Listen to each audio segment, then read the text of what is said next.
Good afternoon and welcome to another inspirational story with Dr. Anna. Today, I would like to talk to you about a story called Talking About Freedom. Some time ago, I read somewhere that even in the most severe cases of freedom deprivation, for instance, being in prison under nightmarish circumstances and for a long period of time, a prisoner has the capability to feel free. I remember a story from a prisoner from a concentration camp, and they asked him, when he finished at the end of the war, they asked him, "How are you still alive? How did you survive that ordeal?" And he said, "Well, when they give me that dirty water that was supposed to be food, I used to visualize food with potatoes and vegetables and chicken and meat in it, and I used to eat it like I was eating it. So in my mind, I was nourishing myself, and that's how I survived." So I thought, how can this be? The first thing that came to my mind was that you don't have to be in prison to feel like a prisoner, the same as you don't have to feel as a prisoner because you are in prison. We can be in the outside world and still feel oppressed by all the demands and stresses of the world around us. The next thing that came to my mind was the idea that you must make space for everything you want to experience in your life.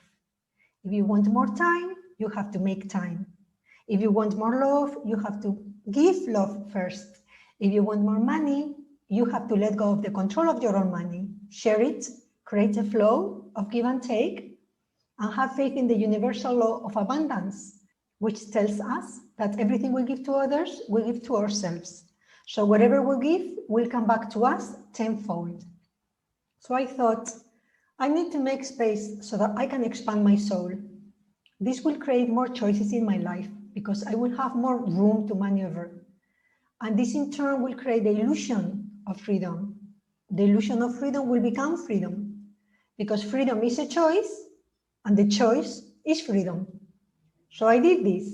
I visualized my personal space getting bigger, and I had to start saying no to people quite a few times. I had to shape up and step up my understanding and practice of integrity by making certain choices that might have been unpopular, but that I felt were the right ones for me. I had to be determined to stick to the strength, to be true to myself first, and I had to speak in clear fashion to those who wanted from me more than I could or wanted to give, or I was prepared to give. I had to be selfish in a self-nurturing way. I had to decide how much I had forgiven, to whom, and when. I had to set up my own terms and stick to them as long as I felt that they were fair and right. Sometimes I had to compromise to a certain point that didn't feel like selling my soul in exchange for receiving acceptance or permission, material gain, or even bonding to any kind of emotional manipulation. It was a hard path I embarked on, but it was a path of not return for me. As I did all this, in many occasions, I would go back to my old thought patterns of feeling guilty when I was holding my ground. You know what it's like when people give you that look, when they are not getting what they want from you, and you are feeling sorry for them or starting to wonder, should I keep doing this? Or when I didn't seem to be reasonable with others because I wasn't tolerating to be a doormat. I wasn't tolerating what I used to tolerate before. So now I've changed the status quo. And now they are misplaced. They are thinking, so if she's stronger, where does he put me? In other occasions, I would go back to my old thought patterns of feeling responsible for other people's feelings and emotions, for their reactions when I didn't give them what they were asking for or what they wanted from me. Miraculously, after a while, I was astonished to see that people stopped pushing my buttons. They quit trying to play emotional games with me. They didn't even try to manipulate me anymore. And not only they didn't resent my newfound strength, they started to respect me and even like me. I thought, this is curious. Just when you think you are doing everything right to please others, you get all the wrong results. You come last.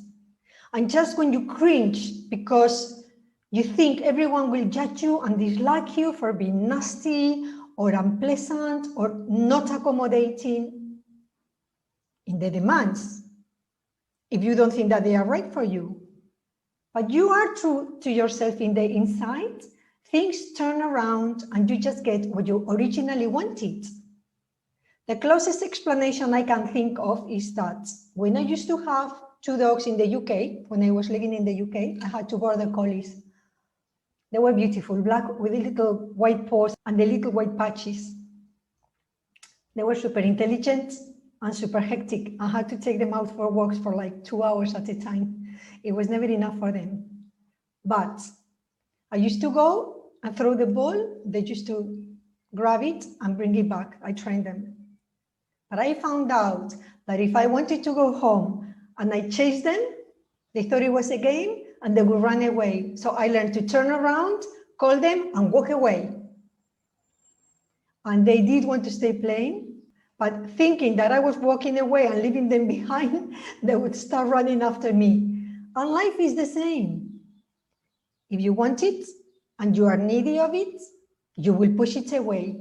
It will simply move further and further away.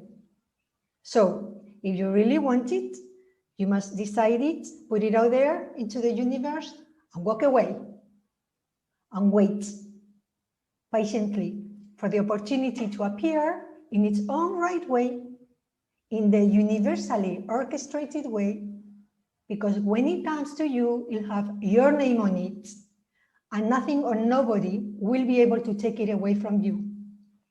Isn't it magical? Thank you for listening. See you next time.